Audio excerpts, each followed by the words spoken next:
السلام علیکم۔ یہ ہے اردو ایکشن ٹیلز۔ آپ سب سے گزارش ہے کہ میری اس ویڈیو کو لائک اور شیئر کریں اور میرے چینل کو سبسکرائب کریں۔ یہ ہے حضرت سلمان فارسی رضی اللہ عنہ کی اسلام قبول کرنے کی ایمان افروز داستان اور حضرت محمد صلی اللہ علیہ وسلم کی سوانح عمری چویائے حق جو مولانا عبدالحلیم شرر نے بطور ناول لکھی ہے۔ حصہ سوئم، باب نمبر 67، جناب سلمان رضی اللہ عنہ کا 25واں خط۔ استفانوس نے خط کھول کر پڑھنا شروع کیا جو حسب ذیل تھا۔ از جانب سلمان رضی اللہ عنہ نیم جاں بنام برادرم استفانوس، السلام علیکم ورحمۃ اللہ وبرکاتہ۔ بعد حمد الہی و ثنائے حضرت رسالت مآب پناہی صلی اللہ علیہ وسلم نے عرض ہے کہ بفضل حضرت جل وعلا دین کو منفی و من فتح و ترقی حاصل ہو رہی ہے۔ کفر و ارتداد شکستہ حال اور معبودان باطل پامال ہیں، مگر مسلمانوں کو ان دنوں ایک بہت بڑا صدمہ جان کا پیش آیا جس کا پہلے ہی اندیشہ تھا، اس لیے کہ حضور سرور عالم صلی اللہ علیہ وسلم نے اپنی وفات سے پہلے ہی اس واقعے کی خبر دے دی تھی۔ چنانچہ وہی ہوا۔ 2 مہینے سے زیادہ زمانہ ہوا کہ جگر گوشہ رسول صلی اللہ علیہ وسلم اور معصومہ بطول جناب سیدہ نساء جنت حضرت فاطمہ الزہرا رضی اللہ عنہا نے سفر آخرت فرمایا اور اپنے دوستوں بلکہ تمام مسلمانوں کے دلوں کو داغ دے گئیں۔ آپ رضی اللہ عنہ کے ننھے معصوم بچے جو آغوش رسالت صلی اللہ علیہ وسلم میں کھیلا کرتے تھے، اپنی مادر مہربان کی وفات پر بلک بلک کر روتے ہیں، اور جو دیکھتا ہے اس کا کلیجہ پاش پاش ہو جاتا ہے۔ ان کی وجہ سے حضرت علی مرتضیٰ رضی اللہ عنہ خاموش اور مطمئن بیٹھے تھے۔ ان کی وفات کے بعد انہوں نے خود جا کر حضرت ابو بکر صدیق رضی اللہ عنہ کے ہاتھ پر بیعت کر لی اور ان کو خلیفہ رسول صلی اللہ علیہ وسلم تسلیم کر لیا، جس کا یہ نہایت عمدہ نتیجہ ظاہر ہوا کہ اس وقت تک جو چند لوگ حضرت ابو بکر صدیق رضی اللہ عنہ کی بیعت سے رکے ہوئے تھے، ان لوگوں نے بھی بیعت کر لی اور سارا جھگڑا مٹ گیا۔ اب حضرت ابو بکر صدیق رضی اللہ عنہ کے خلاف کوئی نہیں ہے، اور میں نے بھی حضرت علی رضی اللہ عنہ کے بعد جا کر بیعت کر لی۔ مرتدوں کا زور بہت کچھ ٹوٹ گیا اور روز بروز ٹوٹتا جاتا ہے۔ بڑے بڑے زبردست دشمن خاک میں مل گئے اور ان کا قلع کما ہو گیا۔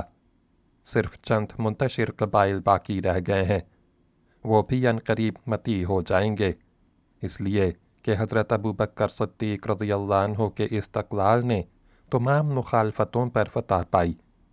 یا تو پہلے سب کہہ رہے تھے کہ حضرت ابو بکر صدیق رضی اللہ عنہ کی ضد مصلحت کے خلاف ہے اور مرتدوں اور باغیوں سے تالیف قلوب کی کارروائی کرنی چاہیے، یا اب سب لوگ حیرت کے ساتھ دیکھتے ہیں کہ انہوں نے کس بہادری و استقلال سے ضلالت و ارتداد کا مقابلہ کیا اور دین میں رخنہ نہ پڑنے دیا۔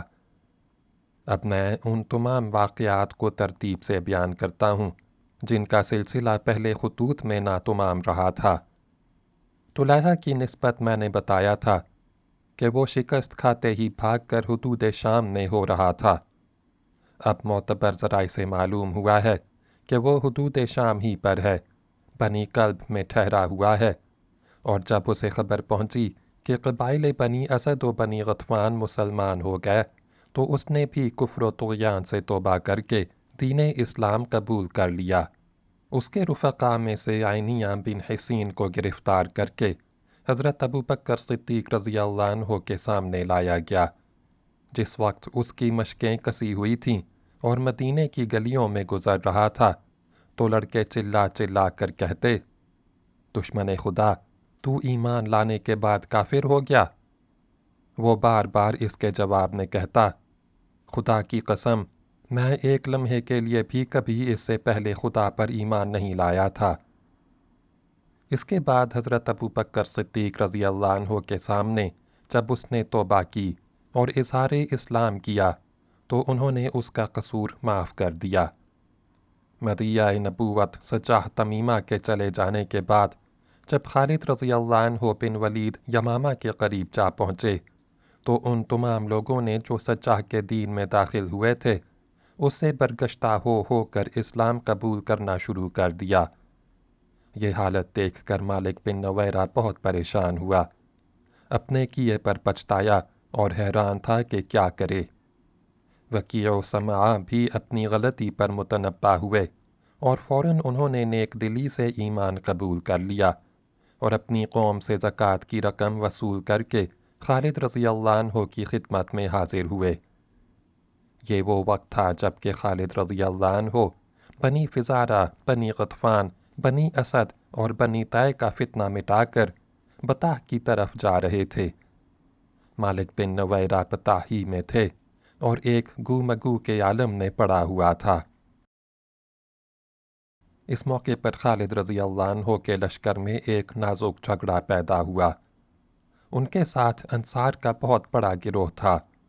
ان لوگوں نے کہا، طلیحہ کی مہم فتح کر لینے کے بعد جب تک خود خلیفہ رسول اللہ صلی اللہ علیہ وسلم ہم کو کوئی اور حکم نہ دیں ہمیں آگے نہ بڑھنا چاہیے۔ خالد رضی اللہ عنہ نے کہا، انہوں نے مجھ کو آگے بڑھنے کا حکم دیا ہے، رہا یہ کہ اب کون سی مہم اختیار کی جائے اس کا مجھے اختیار ہے، میں فوج کا سپہ سالار ہوں۔ اگر جناب خلافت میں آپ کو لکھا جائے تو وہاں سے بھی یقیناً یہی حکم آئے گا جو میں کہتا ہوں، مگر ہمارے پاس اتنا وقت نہیں ہے کہ وہاں لکھیں اور جواب آئے۔ اور فرض کرو کہ کسی امر کا بھی حکم نہ ملا ہو تو کیا ہمیں یہ اختیار نہیں ہے کہ جو کارروائی مناسب معلوم ہو اس کو اختیار کریں؟ میں تو اب مالک کی طرف بڑھ رہا ہوں اور میرے ساتھی بھی میرے ساتھ ادھر جائیں گے، حالانکہ ان میں سے کسی کو میں زبردستی نہیں لیے جاتا ہوں۔ یہ کہہ کر خالد رضی اللہ عنہ نے ان لوگوں کو چھوڑ دیا اور ان کے جانے کے بعد انصار اپنے فعل پر پچھتائے۔ بہر تقدیر خالد رضی اللہ عنہ بطح میں جا پہنچے، مگر وہاں کوئی لشکر نہیں نظر آیا، اس لیے کہ مالک نے خود ہی اپنی فوج کو منتشر کر دیا تھا، مگر اپنے قبیلے یعنی بنی بریوع کو جو تمیمیوں کی ایک شاخ ہے کسی جگہ جماؤ کرنے کی ممانعت کر دی اور ان سے کہا، ہم ایک امر کی جانب بلائے گئے جس کے قبول کرنے میں ہم نے دیر لگائی، اور یہ ایسی غلطی تھی کہ ہمیں اب فلاح کی امید نہیں ہے۔ میں نے اس معاملے میں بہت غور کیا اور اب مجھے مناسب یہ معلوم ہوتا ہے کہ ہم لڑائی سے بچیں، اور جب ہم نہ لڑیں گے تو وہ لوگ بھی ہم سے نہ لڑیں گے، لہٰذا تم سب لوگ چاروں طرف منتشر ہو جاؤ۔ چنانچہ انہوں نے ایسا ہی کیا۔ اس کے بعد خالد رضی اللہ عنہ پہنچے اور کسی کو مقابلے پر نہ پایا تو اطراف و جوانب میں فوجیں روانہ کیں اور سب کو دین اسلام کی طرف بلانے لگے۔ پھر اپنے لوگوں میں یہ حکم جاری کیا کہ جو کوئی اسلام کو قبول کرے اس سے تعرض نہ کرو اور جو نہ مانے اس سے لڑو۔ حضرت ابو بکر صدیق رضی اللہ عنہ نے روانہ کرتے وقت ان سے کہہ دیا تھا کہ تم جس جگہ جا کر اترو وہاں اذان دینا، اگر وہاں کے لوگ بھی اذان دیں تو ان سے مزاحمت نہ کرنا، اور اگر ان سے اذان کی آواز نہ سننا تو لڑنا اور ان کو تاخت و تاراج کرنا۔ پھر جب وہ دعوت اسلام قبول کر لیں تو ان سے رقم زکوٰۃ طلب کرنا، اگر دینے کا اقرار کریں تو ان سے صلح کر لینا اور انکار کریں تو مقابلہ کرنا۔ خالد رضی اللہ عنہ نے یہاں اطراف میں جو لشکر بھیجے ان میں سے ایک فوج میں ابو قتادہ رضی اللہ عنہ انصاری بھی تھے۔ اس فوج میں مالک بن نویرہ بنی یربوع کے چند سواروں کے ساتھ خود ہی چلا آیا۔ مجاہدین اسلام نے اذان دی اور نماز پڑھی، مگر مالک اور اس کے ہمراہیوں کی جانب سے نہ اذان کی آواز آئی اور نہ ان کو نماز پڑھتے دیکھا گیا۔ یہ دیکھ کر سردار فوج اسلام نے حکم دیا کہ وہ سب گرفتار کر لیے جائیں۔ اب سب لوگ رات کو خالد رضی اللہ عنہ کے پاس لائے گئے۔ جاڑوں کی ٹھنڈی رات تھی۔ خالد رضی اللہ عنہ نے حکم دیا،